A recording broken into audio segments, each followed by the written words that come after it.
I really appreciate everybody jumping on. Today we're going to cover, the new parcel carrier landscape. Want to kind of run through parcel carriers that exist in 2026. There's been a great deal of change in the market. We've gone away from a period of time where there was a few options, FedEx, UPS, USPS, and now they're kind of a plethora. And it's become a very hot button issue for ParcelLogix and our clients to understand the carrier options, to make sense of them, and to understand which ones make sense for your business. It's something we're doing in pretty much all the engagements with our clients now when we're managing parcel spend is negotiating kind of your national agreements, but also going through and doing a full evaluation of alternative options that exist as well to improve on costs, to improve on service, and to create resilience in your supply chain. So I'm going to run through those and how they can affect your business and hopefully optimize your parcel strategy. So what we're going to cover today, we're going to go through kind of a brief update on how the market has changed. If you're still working with a strategy from 2019 and 2026, why that doesn't work. The old versus new reality, where we've come from a place of, a few options to really 20 plus and growing options in the market. Going to try and give some tactical intelligence for all the players and the different categories of players. Um, want you to leave with a decision framework. So some criteria that you can kind of run through as you're doing an RFP or an evaluation, the same things that we would kind of look for when we're going out for our clients and doing evaluations on the different players that exist in the space. Some of the kind of gotchas and things that the carriers won't tell you, not only UPS and FedEx and USPS, but also, the alternative carriers as well. They'll make some pretty bold claims with marketing claims and some bold headlines and, put some great rates in front of you. But, what is the honest advice on both sides that you need to know to go to the table with the best knowledge? And then again, hopefully leave time for Q&A and some next steps for anybody that want to take advantage of, some of the things that we usually do with prospects right in the beginning of our engagements, in terms of, kind of free carrier audits as well. So, first part, the market has changed, right? Even in the last kind of 24 months, there's been big changes, but these are changes that have been taking place over the last, X number of years. We're no longer in a big three. The market for parcel is growing, 22.4 billion parcels in 2024, looking at about 3.5% growth year over year. That number has slowed a lot since kind of COVID and coming out when, the market looked like that, but still growing. With that, the overall spend in the market is growing, projected to get to about 220 billion by 2023.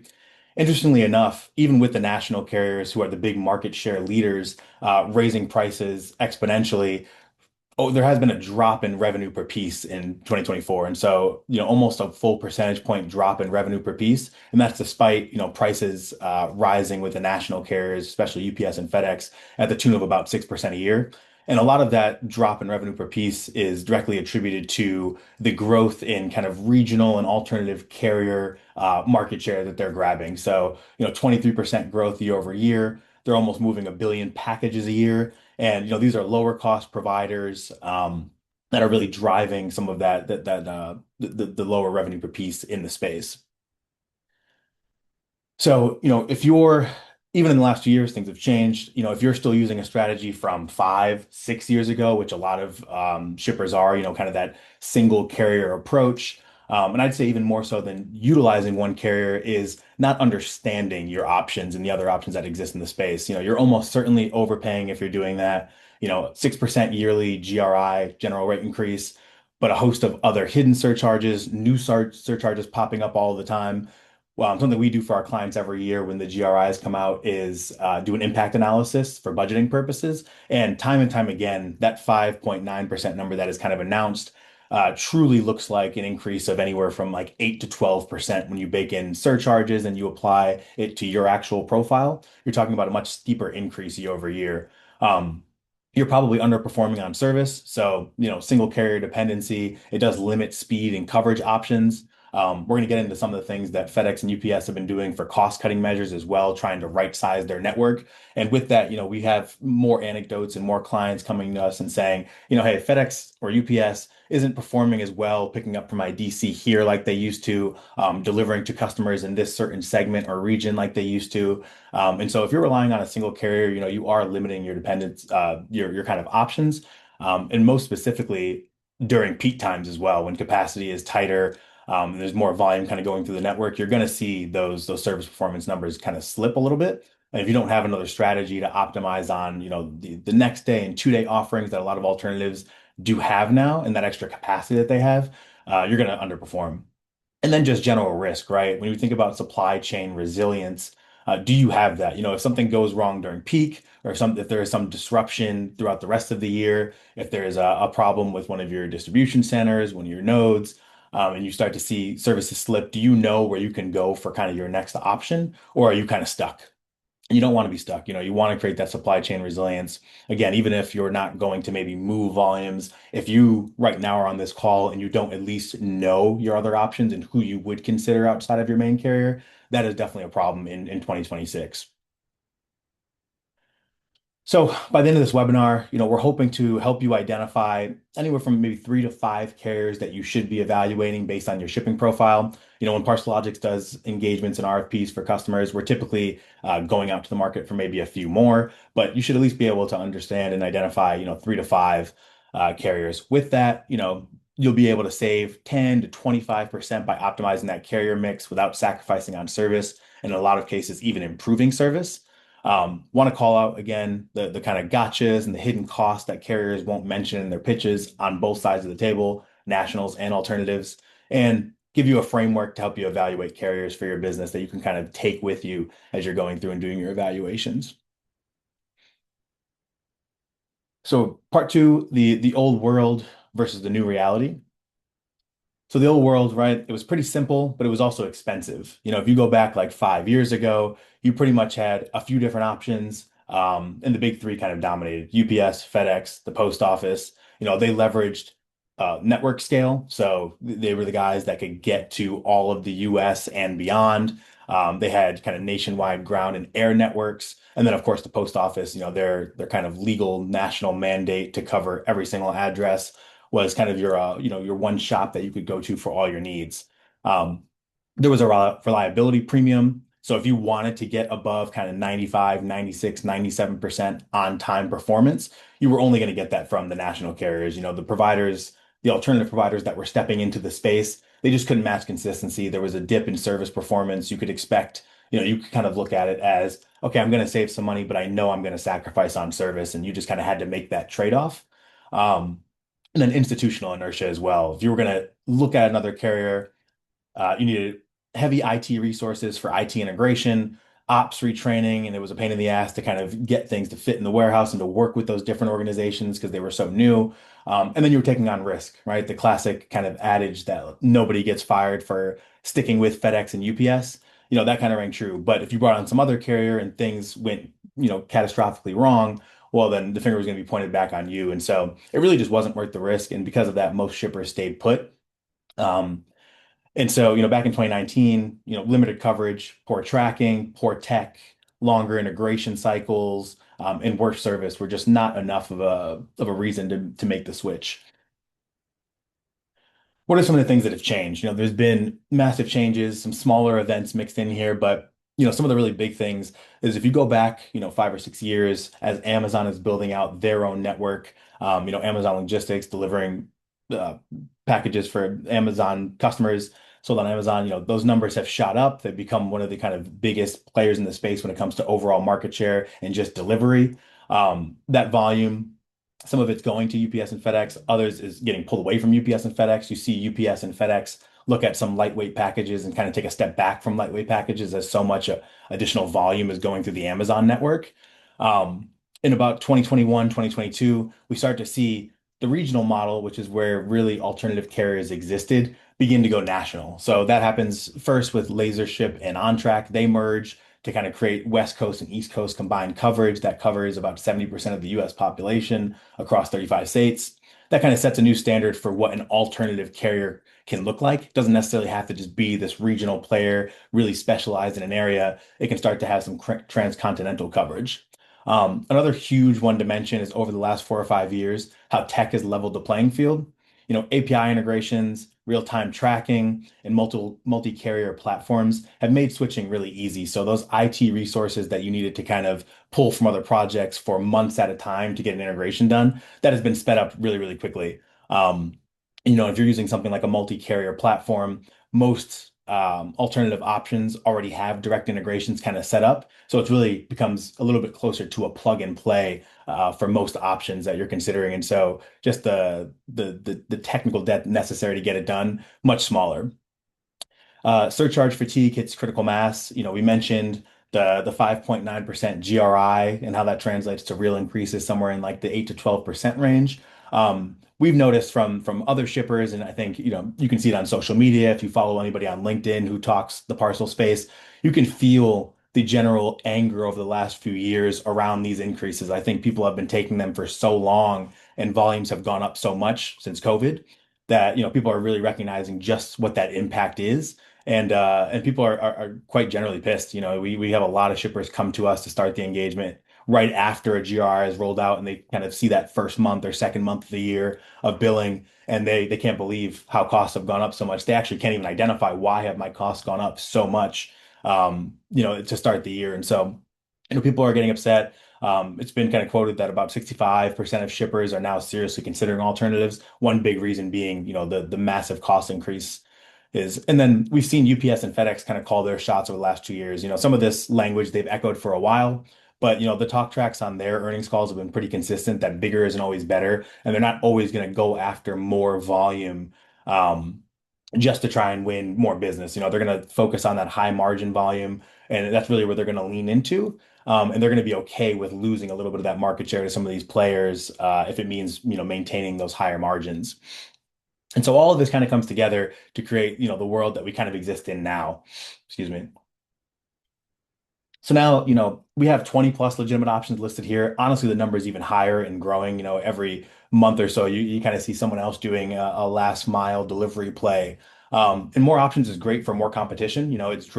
We talked about how the revenue per piece is down. It's driven lower costs. It's driven efficiency. It's driven everybody to kind of step their game up. But I think it also creates a lot of complexity as well, and a risk of kind of paralysis or choosing the wrong carrier for your use case. A lot of times most of our prospects who come to us, they understand that other options exist, right? There aren't many people nowadays who think that you can only ship parcels with UPS, FedEx, and USPS. But I think the confusion comes from just all of the names that are out there and all the headlines. And we tried to break these up into groups with regionals and last mile tech and consolidators, but as these players have expanded and grown, the lines have kind of grayed as well between them to understand, hey, is this a regional? Is this, last mile tech? Do they have nationwide coverage? How do they kind of fall? And what is best for me and my business? That is what stops people from moving forward and really trying to identify, hey, how do I identify some reliable alternative options? So we listed them all out here, and we're going to kind of run through them as we go through each group. So carrier by carrier breakdown. Everybody knows UPS and FedEx, but I think it's kind of important to talk about, what they've been up to recently. Like I kind of mentioned already, they seem pretty comfortable losing at least some of that market share to go after higher margin business. That isn't to say that they don't still entertain lightweight packages, that they don't still entertain, lower margin, clothing, apparel, footwear. We put wins on the board with UPS and FedEx very often in some of those categories. But they have, put some stakes in the ground on some of where their priorities lie. Um, they've also really been focused on cost cutting over growing volumes. They both kind of have multi-year projects right now that go through 2027, 2028 to save, somewhere in the single digits of billions of dollars. And if you listen to their earnings calls, that's what they're about, right? It's about how well are we doing as it relates to those goals of cost cutting. They've both laid off tens of thousands of employees over the last couple of years. They have plans to shutter hundreds of facilities. They're leaning into automation and AI to try and improve efficiency, and that's really their focus right now. In the areas where they do want to grow, they've called out B2B, healthcare segments, international, specifically Europe, as verticals where they want to grow. They see that as high margin, high potential verticals, and so they call that out continuously. But at the end of the day, UPS and FedEx are still right for a lot of shippers, right? I do think, we push clients to always understand their options, and a lot do diversify volumes, but most players, it still makes sense to have FedEx or UPS at least in the mix for you. Some of those might be if you want simplicity, or if for some reason you can't use multiple carriers. If you say you can't use multiple carriers, I would urge you to kind of dig a little deeper with your ops teams, with your IT teams to figure out what is that stopgap. Usually when someone says that, the issues can be eliminated or adjusted, especially if there's, great cost savings to be had. If you're shipping majority heavyweight packages, a lot of the alternative carriers that have come in, they want to do residential shipments. They want to do really lightweight stuff that moves easily through their networks. And so heavyweight stuff a lot of times still is great for UPS and FedEx. If you need to get to rural addresses quickly, or if you're shipping high value or extremely time definite shipments like healthcare that we mentioned, where there's perishables and temp controlled stuff, these are probably still your best options. USPS, the every down player, everybody knows the post office. While a lot of times in 2026, the post office is still the same old post office, they have gone through a great deal of transition over the last few years. So the Postmaster General before the new one who was sworn in this year, Louis DeJoy, he created a program called Delivering for America. This was going to be this, grandiose plan to make the post office financially sustainable. The post office loses somewhere in the tune of like $9 billion a year. And so this was going to be the plan that was going to get them back on, the right financial footing. It was going to include new products. One of the biggest ones that came from it was the Ground Advantage product to directly compete with FedEx Ground and UPS Ground. Streamlined operations, updated contract offerings, which we have seen. They have gotten more flexible and more customizable with customers, and improved service standards. And while some of that stuff has come to fruition and there's been, some improvements, a lot of times you do still see, the post office being the same old post office. They can be challenging to work with. It can be challenging to find, who is my rep and how do I address this problem. But we do still have a lot of clients who love the post office and are getting great service. And again, it's tough to beat that every address delivery network. So still right for wanting simplicity, can't use multiple carriers. This, if you're shipping majority lightweight packages, definitely look into the post office. You're going to see some of the lowest cost profiles for lightweight packages. And then if you have loose or kind of slower SLAs, if you're somebody who says, I don't really care if it takes an extra day or two to get there to my customers, it isn't the end of the world if I'm driving cost savings, then the post office can really be someone to look out for. Um, One of the watch outs I would call out for is just rate hikes that have happened. While they are some of the lowest cost providers in this space, one of the initiatives of the Delivering for America plan and to get the post office on financial footing is to raise prices, right? One of the easiest ways to capture more revenue and more profit.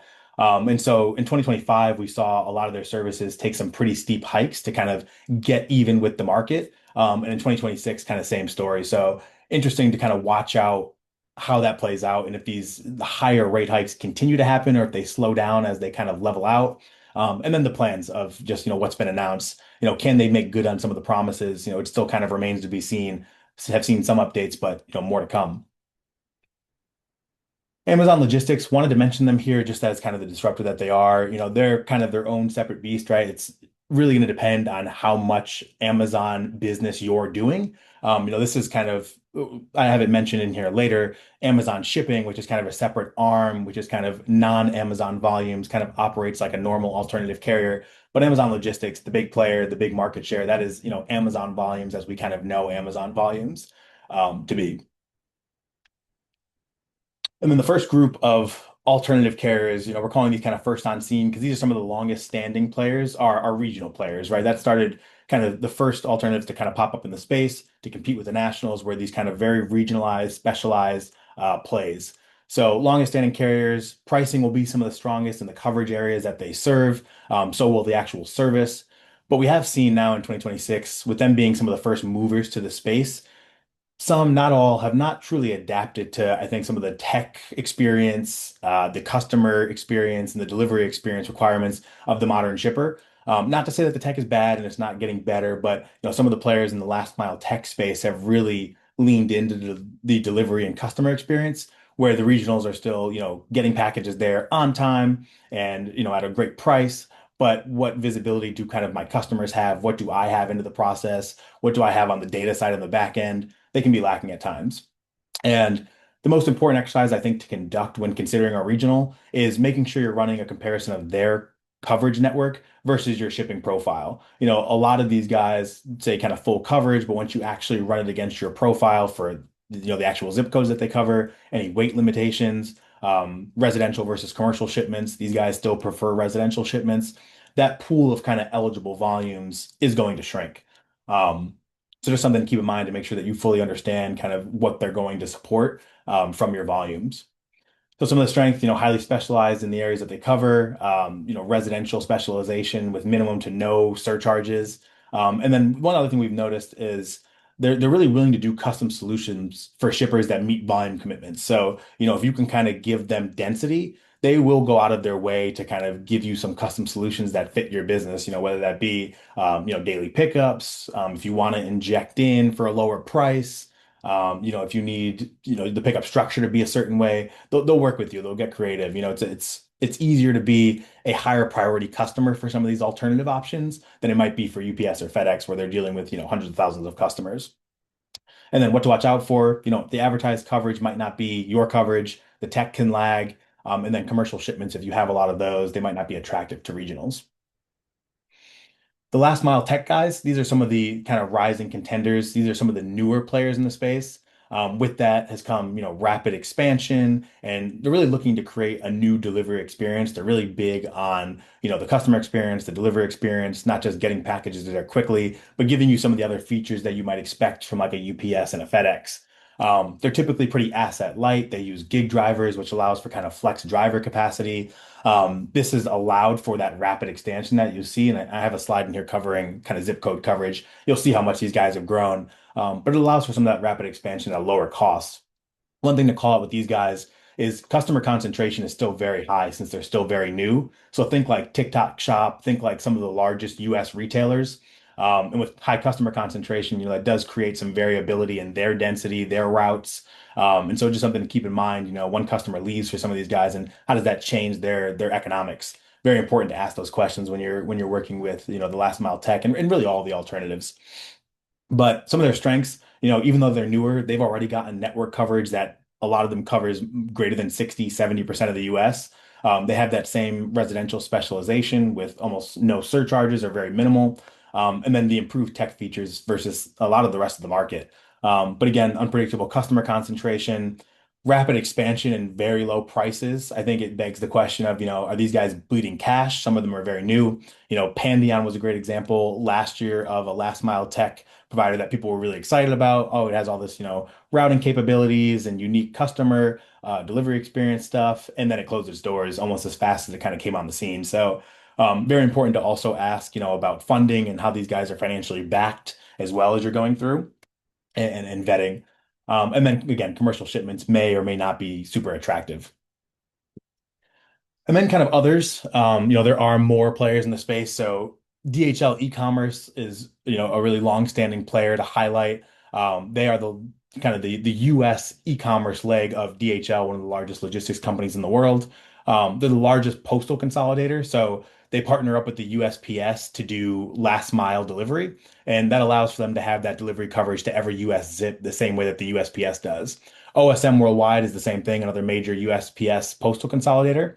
One thing to note about the postal consolidators, about 2 years ago, when USPS started that Delivering for America plan, they were looking to make some broad changes to how they worked with their partners. These guys were able to take advantage of handling long legs of the delivery process and then dropping off at local kind of hubs for the USPS. It was very cheap for them to do. And then the USPS had to deal with kind of the last challenging piece, which is the true last mile. And USPS changed that and basically said, hey, you guys have to inject more upstream into our network. That's going to make the cost go up a little bit more. And so, they kind of had to work through new engagements and new contracts with the USPS 2 years ago, but they've kind of ironed that out and have found their footing again.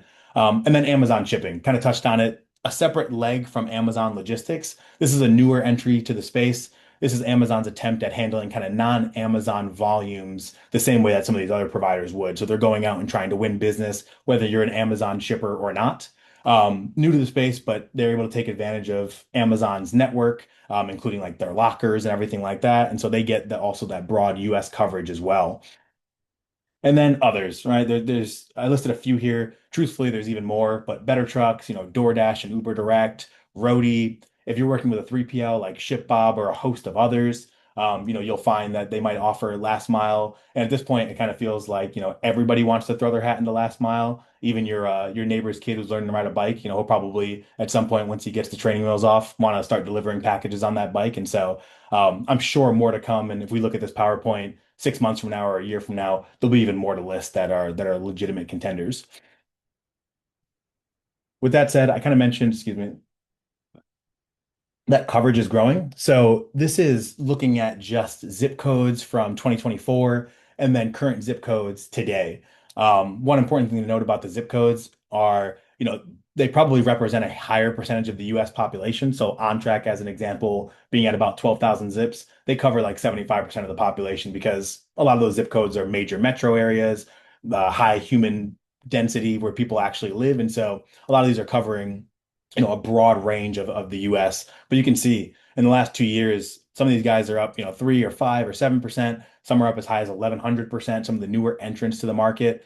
So just, coverage is growing. There's more overlap where, if you have a lot of package on the West Coast or the East Coast or the Midwest or the South, you don't have to just look at a regional player in that area. A lot of these guys can cover kind of, across the country. But still very important to understand the pockets that they don't cover because almost all of them still have pockets uncovered. So very important to run that analysis. But you have just a lot more options no matter where you exist kind of in the US. It's really no longer regional versus national, but instead a race to become the biggest. It seems like every week they're announcing new zip codes and new zip codes and new coverage. And so, I expect these numbers to just keep growing and a lot of these players to get, up to those higher counts that you see from some of them. And then, when you try to think about again the blurred lines and some of the gray areas that exist now as they expand and as they keep investing into tech, there is a lot of overlap. And so I think it's important to ask yourself, what am I truly looking for first and foremost?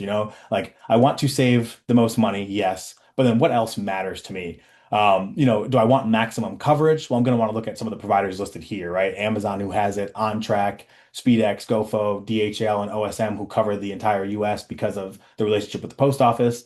Am I interested in trying to drive the cheapest, less than £1 pricing, so ounce-based pricing?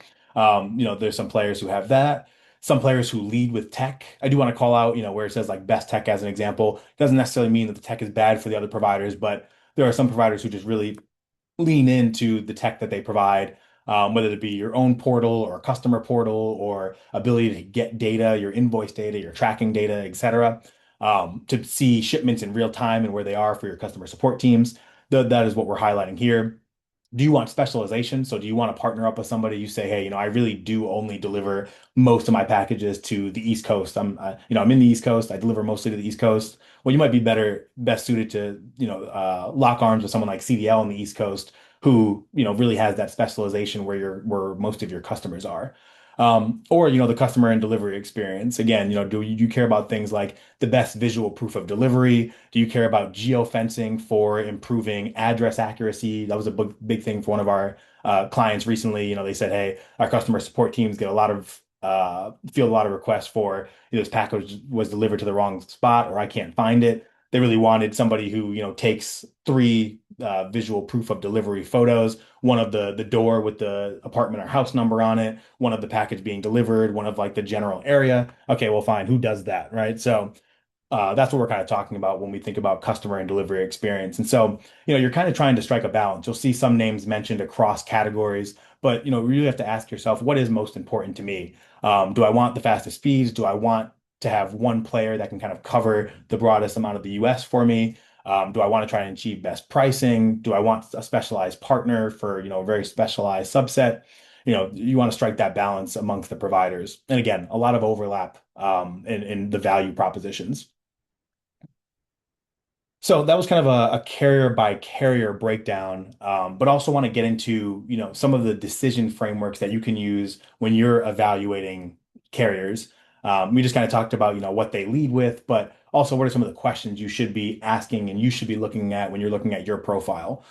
The first one, volume thresholds. So, again, most people are going to diversify some of their volumes from a main carrier to an alternative carrier. And if you're doing that, are you fully aware of the impact that'll have on your main contract and also what the alternative carrier is asking for, right? Because you don't want there to be major impact to your main carrier contract, UPS, FedEx, whomever. trying to meet some minimum commitments for, an alternative carrier. Another thing about the minimum commitments, you want a ramp up period, so you want to be able to test and how quickly do those minimum commitments kick in? What do they give you for a ramp up period? Very important to kind of think about. You can usually get away with pretty low minimum commitments from most of these guys, especially in the beginning, you can, as you ramp up and as you test. But some will try and, to attach a minimum commitment of volume to it. So very important to understand holistically how that affects your overall contracting.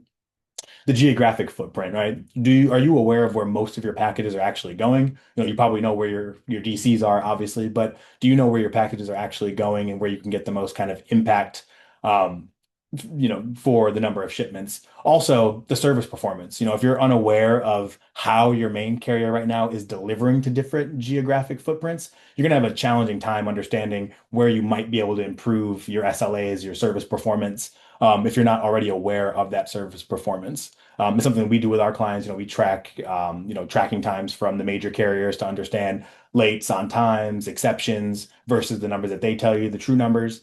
And so if that's something that you're interested in and figuring out where you're performing well service-wise and where you're not, we can certainly help. Speed requirements. For some shippers, do you want to improve to 2 day to 1 day SLAs for cheaper pricing, or do you really not care? You're using mostly ground right now with UPS and FedEx. You're using Ground Advantage with the post office. You're using a SurePost product from UPS, and you don't necessarily care about getting faster speeds. How do you factor that into just trying to drive maybe then lowest price and best service, not necessarily fastest service? Your package profile, all alternative carriers are going to start by trying to get a PLD file, package level detail file from you so they can understand your profile, your sizes, your weights, what services you use, any constraints that you have. And, once you kind of map that versus the carriers that you're evaluating, you'll understand that some have sweet spots and some can perform better than others. Some will only go up to 30 pounds, 25 pounds, some go up to 50 pounds or 150 pounds. But even the ones that go up to 150 pounds, do they really want that volume? Will they give you good pricing for it? So, what to factor in when you're kind of making your comparisons on the package profile. Integration needs. With your tech stack, are you integrating through some like homegrown system that's kind of been building on itself year over year over year? Do you have one of like the larger WMS or TMS providers? Do you have a multi-carrier shipping platform? So this would be like a ProShip, a ShipStation, a ShipHawk.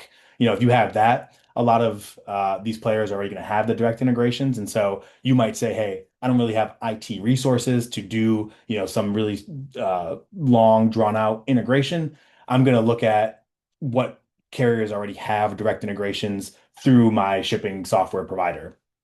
Server level tolerance. If you're trying to drive the lowest pricing possible, are you okay with hitting, 95% on time delivery? Do you want to see 98, 99% on time delivery? That's going to really depend on, how much volumes you're willing to tender to a certain carrier, again, based on their sweet spots.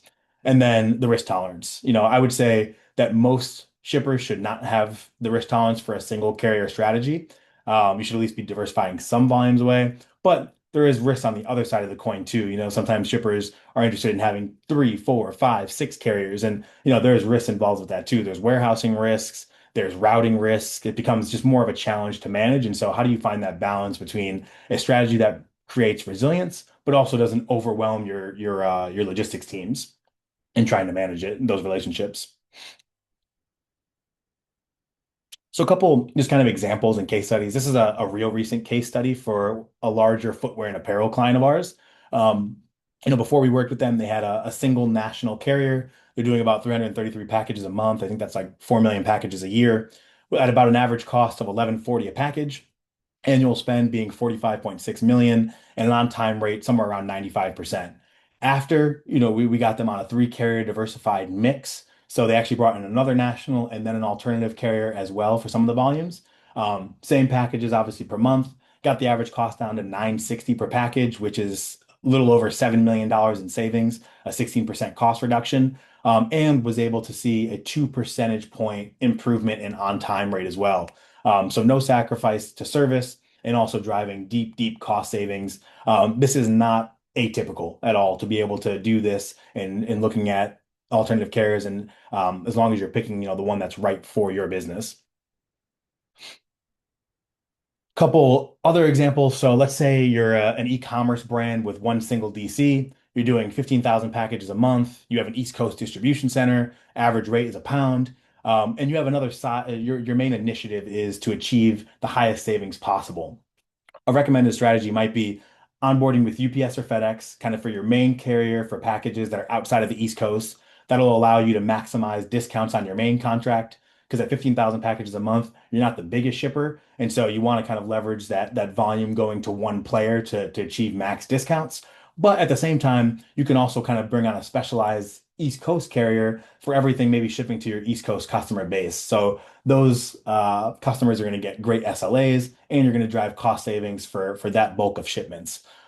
Expected outcome might be about 10 to 15% cost reduction. That's optimizing those East Coast shipments, but holding on to the main contract discounts. You're going to get those faster SLAs to East Coast customers and maintain, like an 8 to 98% on-time performance maintained across that new mix. So again, the outcomes we're always trying to achieve. How do we not see a service degradation, but also capture some deeper cost savings? Another example, maybe you're an online pharmacy with a mix of B2B and B2C.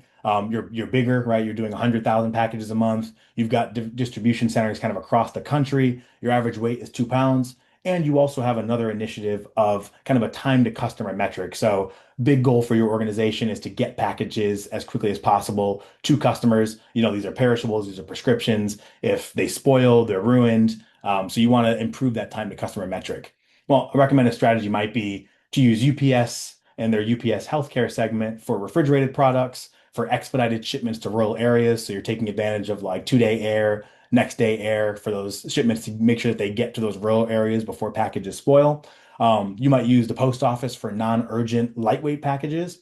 And then you could bring on an alternative carrier to do some rate shopping. So you could, in your routing logic rules, rate shop packages for the best service time and the best price with UPS Ground and USPS Ground Advantage, right? Those are going to be products that have a 2 to 5 day SLA, UPS Ground and USPS Ground Advantage. And a lot of times the alternative carrier can beat that delivery time and also beat the price as well. And so you're going to rate shop that bucket of shipments among those three services. Expected outcome, 15 to 25% cost reduction. This is from reduced rates, but also leverage on your UPS contract. When you have a lot of volumes, one other important thing to mention about when you're thinking about the alternative carrier kind of exercise of evaluating is, with our customers, we're also probably almost always negotiating that UPS, that FedEx contract as well. And you can use that as leverage, right?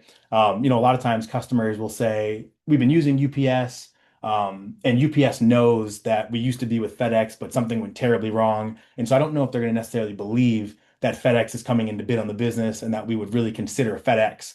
Well, I can guarantee you what UPS will believe is that you're seriously considering an alternative carrier and you're seriously considering moving 10, 20, 30, 40% of your volumes to that player. UPS and FedEx, they know the value prop that exists for some of these new players that reduce costs, that service performance is catching up, that the tech is catching up. And so that does create that does send a shiver when you kind of bring that up to UPS and FedEx. And so you can leverage that for better rates on your current UPS agreement as well. And this online pharmacy, they're going to be able to maximize strategy for time-sensitive shipments while ensuring quality for temp controlled, right? Because these products, again, they still have regulations on them. They still can spoil very easily, and so you need to make sure you're maintaining the same level of quality and hitting your highest possible premium SLA times. And then one more example. Let's say you're a CPG company with multiple brands, again, very large, distribution across the country. Your average weights, however, are much wider because your brands support different kind of segments, different businesses, and so your main initiative is to achieve cost savings, but also make all these brands happy. You could do something like use UPS for expedited shipments and kind of as your main carrier. Use FedEx for heavy packages for brands who have some more of that heavier package profile. And then bring on USPS and maybe an alternative carrier for lightweight packages. Plus, choose between USPS and that alternative carrier based on where each brand has their DC. So, kind of take a brand's network and align it with the carrier's network in the best way possible, matching up kind of sweet spots. If you were to do this, again, could probably achieve 15 or 20% cost reduction. Brands are going to have specialization to fit their profile and to fit their needs, but also that parent CPG company can still leverage the economies of scale versus all brands going out and getting their own contracts to kind of match their needs. You can kind of create contracts for that fit all the brands. And again, 98% on-time performance maintained across mix. These three examples are actually real customers of ours. They're not hypothetical examples. And so we've seen this, time and time again that it is possible. It's just, the strategies change depending on what is most important to you. And I made sure to go back and call out the different initiative that each one of those customers of ours had because I do think that's important. A lot of times the conversation starts around deepest cost savings, but almost always there was another internal initiative at your company that can be solved by looking at your carrier mix and trying to improve it and optimize it. So how much time do we have? We have 17 minutes. Try to get through this pretty quickly. So what carriers won't tell you? The first thing that carriers kind of won't tell you, we've kind of hit on it a few times, but why that 5.9% is a lie. I want to just put an illustration in here to make it very clear that that headline rate increase that is announced every year is not the true story.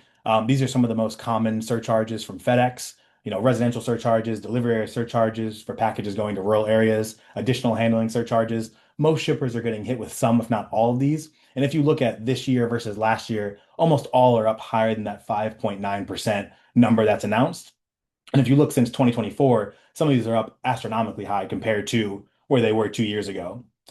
So surcharges have gotten crazy. Also, there's other hidden cost drivers, like in the last year, 8 fuel surcharge increases from UPS and FedEx, changes to how they think about cubic thresholds and dimensional weights. And you have to remember all of this together. A lot of shippers focus just on transportation rates, but surcharges and some of these other factors, they typically account for 20 to 35% of overall shipping costs. And so these changes, where you see these percentages up so high, it's on a big portion of your shipping costs. So it's really important to understand that number that is announced is not the true story, and to do that exercise that we do with our clients every year or when we first onboard to understand some of these impacts. Some of the contract gotchas when diversifying, there's kind of the things that UPS and FedEx will tell you, and then what you really should be watching out for. A lot of these, what UPS and FedEx will tell you, again, they're born out of clients coming to us and saying, hey, I want to maybe improve my contract with UPS and FedEx or diversify volumes, but X, Y, or Z. The first big one that we hear is you can't leave. I think shippers have this idea because UPS and FedEx try to make it seem like this that you're signing this ironclad contract with really strict termination clauses and penalties. And a lot of times it's just not the case. If you actually go through and look at that contract, and if you haven't, I understand why you haven't. They're 30 to 50 pages, kind of a pain in the ass to read. But most of the time, the language is much looser than expected. If you have a 3-year term or a 5-year term, usually the penalty is pretty small to leave, or it's loosely defined of what leaving actually means. And especially if you're on one of these kind of like annually auto-renewing term contracts, which a lot of our customers are, you might have no penalty for leaving. And so I wouldn't quickly assign your contract as this ironclad contract and look at it almost more as like a pricing sheet until you understand what the penalties actually are. So really, it's mostly early term empty threats. If you have a penalty, you may or may not. And if so, make sure you quantify what that penalty is because a lot of the times, if you're doing the exercise at looking at diversifying volumes, you have more to achieve in cost savings from diversifying than you do in paying that penalty. I know nobody wants to pay penalties, but it almost is always the case that there's more to be saved leaving than, paying that penalty. The second big one that we hear is, you really don't want to lose your discount tier. UPS and FedEx, I think they want you to believe that the value in your contract is in that discount tier. A lot of times, though, it's just a way to produce FOMO. If you actually look, most shippers are operating in kind of their top tier, your tier 5, your tier 6 already. So there isn't much incremental gain to be had from moving up a tier. Sometimes if you're operating in your highest tier, you're getting no incremental benefit from giving them more volume or growing the business. And then if you fall down a tier, which a lot of shippers are afraid of, almost always if you're in that tier 4, tier 5, tier 6, you're talking about zero point 0.1 to zero point 0.5 percentage points change in just transportation rates. So just on ground and next day and 2 day on the package costs, not even on the surcharges or anything. You most of the time won't lose anything there. So very minimal. And again, if you're doing the cost benefit exercise of understanding what you can achieve by leaving, almost always worth it versus dropping out of one tier. And then just more generally, kind of the you don't want to lose X, Y, or Z. Shippers come to us, they think that they have this, really unique, customizable concession that FedEx or UPS is giving them, and it's super valuable to their business, and they won't be able to get it anywhere else. It's just almost as never the case, right? Some of those things might be valuable. If you're getting free labels from UPS or FedEx, hey, that's a nice perk. But to think you can't get it somewhere else, not true. If you're getting free daily pickups, from UPS or FedEx. Again, valuable, thinking you can't get it somewhere else, just not true. So again, it's really important to understand what you're getting, what value is being created, and going out to the market and understanding what these other providers can provide to you. And then kind of on the other side of the coin, when diversification isn't worth it, right? So these alternative carriers, obviously they're trying to win business. They're going to put some strong rates in front of you. They have their marketing headlines of, hey, we cover X amount of the country and we do our on-time delivery is very high. And it all sounds great, but there are still cases where diversification might not make sense. The first one, if you don't have the operational and tech resources necessary to onboard a new carrier. So we talked about how tech has changed and how much easier it has gotten, but there is still a lift from your teams, right? IT team will still need to dedicate some resources to it. Operations teams, make sure you're talking to your warehouse folks. There's been a number of times where you talk to the warehouse folks and something that sounds so small and insignificant is massively important to those teams. And so they really are on the ones with boots on the ground and they know what is important for what they're getting from their current carriers and also what they can or can't support in new carriers. So make sure you're understanding what those resources necessary are. We just kind of talked about discount tiers and incentive tiers and all of that, how usually, that cost to switch makes sense. But if you run the numbers and the impact to your discount tiers or the termination clauses or anything like that isn't offset by the savings you achieve with a new carrier, then it's not worth it, right? If the percentage of volumes supported by a new carrier doesn't justify the switch. So, let's say you say, I'm taking on this project. I need to save $1 million this year. And, you're only going to get there if you can onboard 10% of volumes to a carrier. You run the numbers on their network versus your network, and you realize you can only onboard 5% of those volumes. Well, are you still interested in the project if you can only save $500,000? Maybe you're not, maybe you are, but make sure, the volumes, what can be supported at its best justifies the switch that you're thinking of making.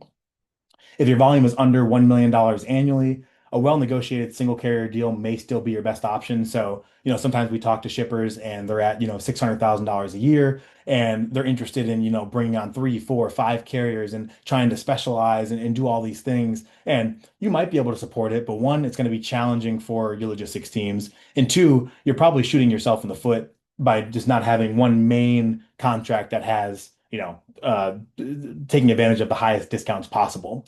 And then the last thing to kind of watch out for is if you aren't given a long enough ramp up period to pilot with a carrier before being locked in long term, be very wary, right? You want to be able to test. Things can go wrong. They can go wrong longer down the road as well, but you can really test in the beginning period as you're ramping up to understand, is it all that it's cracked up to be, and is it what I was expecting? So if they're trying to pressure you into, being locked in long term really quickly, I would have some weariness around that. The three questions we always get, we kind of just talked about it, but should I switch all volume at once or test first? I always recommend testing. Pilot 10 to 20, 15% of whatever is the planned volume that you plan on onboarding to a carrier for kind of 60, 90 days, maybe longer. Measure on-time performance, customer complaints, the true cost per package. Make sure you have visibility into all those things so you can test properly. And then, the other thing I would do when piloting is I would kind of look at it as if I normally send a package ground and I expect it to get there in 2 to 5 days, let me send that package where this new alternative carrier is saying 1 day delivery time. That way, even if that new alternative carrier is still half wrong and it gets there in 2 days, well, then I didn't miss my SLA. You don't want to jump right in with your next day air packages with UPS and start sending those where they're supposed to be 1 day and start finding out that, oh, it actually takes 2 days to get there and now I'm missing my SLAs. Um, how do I negotiate better with my current carrier? You get competitive quotes, you use that as leverage. Always understand your data. We have a tool, ParcelLogix, that provides really deep analytics and the support that we provide. If you don't have something like that, maybe talk to a provider who has that deep intelligence that you need. Focus on accessorials, not just base rates. They represent a really large part of the spend. And then what if I choose the wrong carrier? So built-in flexibility, again, watch the minimum thresholds, avoid exclusivity clauses. That way you can kind of move away if the testing doesn't go as you expect. If you're using a multi-carrier shipping platform, you're going to be able to route in real time and have access to multiple carriers. So the cost of testing can be pretty minimal in general. That is the end. I know we have 8 minutes left here. Do we have questions? Let me see if I can find the Q&A. We do. So, so Josh says we use a fulfillment partner who have a lot of these carriers, I think, but not sure how well we're using them. Yeah. So using a fulfillment partner can be pretty challenging to get visibility, but if they do have data, we were actually just working with somebody a few weeks ago who was utilizing a large fulfillment partner, and they weren't even providing what carrier was being used. We were able to tell by the tracking numbers being used, which carrier was being used, and look at how they're actually performing and what the price is. Sometimes those fulfillment partners where you can get reduced rates, those kind of like custom contracts. A lot of times we see once they slap on some of their extra fees and whatnot, you can actually go out to the market and find better options that fit your service needs, but also cheaper pricing as well. So with the fulfillment partners, if you're using them because you genuinely don't want to handle the fulfillment, then I'd say, you can kind of stick with them. But if it is from well, it's easier not to handle fulfillment plus a cost standpoint, I would really work with a partner who can chop up that data and understand that data, um, to understand, is there actual cost savings to be had versus getting my own contracts. A lot of times with fulfillment partners as well, you can bring your own contracts as well. So that's something to keep in mind. Another attendee says, my UPS rep says that splitting volumes to another carrier would hurt our discount tier and hurt our discounts at renewal. Should we just add new volume to a regional? Not sure their minimums. Yeah. So again, I think, you always have to run the analysis for your particular situation and look at your contract, understand not only the discount tiers, right? Because, again, what does it mean to fall one discount tier or two discount tiers? Might be pretty minimal, but also those minimum thresholds. If I still plan on using UPS, I probably still need to make sure that I'm hitting the minimum thresholds. And so then it becomes a game of how much volume do I have to give to a regional? Um, their minimums are pretty low. They're like they want lightweight packages, and so the lightweight stuff is actually we're going to see the deepest cost savings. Um, so definitely, if you're shipping a lot of lightweight stuff and in their minimums, you're going to achieve savings. Also, their thresholds are pretty low. And I would just say too, keep in mind that on the UPS and FedEx side, and also on the alternative carrier side, your kind of minimum thresholds, your commitments, those things are all fully negotiable, right? When we're working with our customers and we're doing kind of the pricing exercise, we're also factoring in those things, right? Like if we're going to be able to onboard with this regional, we can only give them X amount of volume. Well, we need to make sure we're negotiating not only a threshold that is at that volume, but much lower to give us some buffer, right? And on both sides of the coin, you can definitely negotiate those things. On the UPS side, believe me, they know that there's a legitimate threat of you moving 10, 20, 30% of volumes, like I mentioned earlier. They're going to be willing to work with you on, triggering clauses and some of those things. We're integrating our brands to a new primary DC. UPS already repriced us. How long do other people take to implement another carrier? So this is going to be something to factor in to the evaluation that you're doing is how long are the integrations? I mentioned if you have like a shipping platform or something, oh, it's a little bit easier maybe, but if you kind of are doing it more homegrown or the traditional way, some carriers are going to take longer than others, right?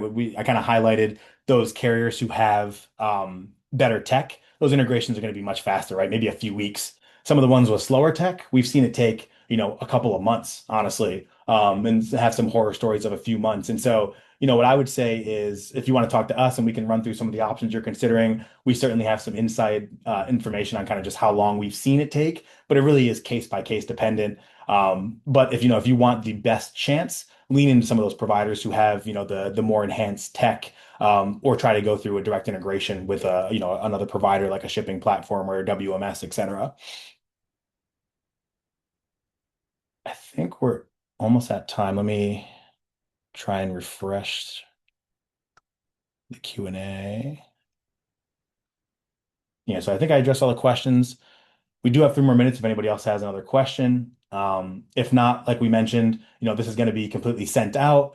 As well, if you guys are interested, we do as a kind of a starting place for our engagements with prospective clients, a free carrier audit, also a free savings assessment. So, we'll kind of take your shipping profile and your data, some of the concerns, if you're doing like onboarding a new DC and things like that, understand some of the priorities you guys have, and do kind of a free, no strings attached savings assessment, carrier evaluation, the whole kind of story. So you can go from, hey, I'm kind of thinking about exploring some of these things to here's what I'll actually be able to save if I take on this project. It's a great first step for prospects because, as you all know, as logistics leaders, you're balancing a lot of priorities. You have to hit certain maybe like savings initiatives, things like that. The parcel piece is one piece of what you're probably managing, and you can reap tremendous benefits and deep cost savings. But getting that free savings estimate just illuminates, how much you can actually save and where you can optimize. ParcelLogix, we do contract negotiations. Also, areas like parcel audit is another thing. If you want deeper data visibility, if you feel like you don't have the visibility that you need, we offer an analytics tool as well. So trying to, provide kind of full scope services for parcel spend management. Is what we're trying to do. So, happy to look at your situation and provide recommendations on your strategy.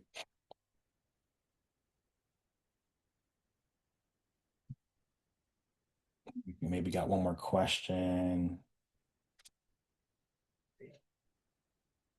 Since 2022, on-track rates have increased significantly. Do you expect to see something similar with the newer final mile tech players in the space? So I think it's a very interesting point, right? It's something we're watching very closely. I think I mentioned the cash bleed, right? And you see a shipper kind of, or I'm sorry, a carrier close their doors. You do have to wonder,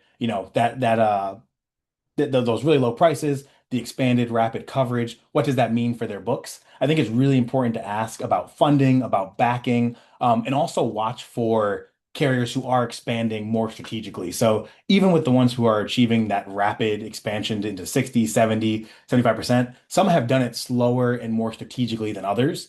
And I think it's really important to watch. So, I mean, in general, yes, rates are going to go up, right? On track to your point, they have started to follow some of the kind of increases of UPS and FedEx, right? They kind of are another one following suit at the 5.9% mark. But some of the newer players in the space didn't raise rates at all last year. And so, will rates go up? Of course, over time you need to. But again, with the flexibility that we've seen in their proposals when we've worked with them and the ones who are more strategically expanding, I think it's a safer bet, but definitely something to watch for on the financial viability side. Always ask these guys, what does your roadmap look like for the next 2 years? How do you plan on staying financially viable as you expand? And questions like that. So we are at time.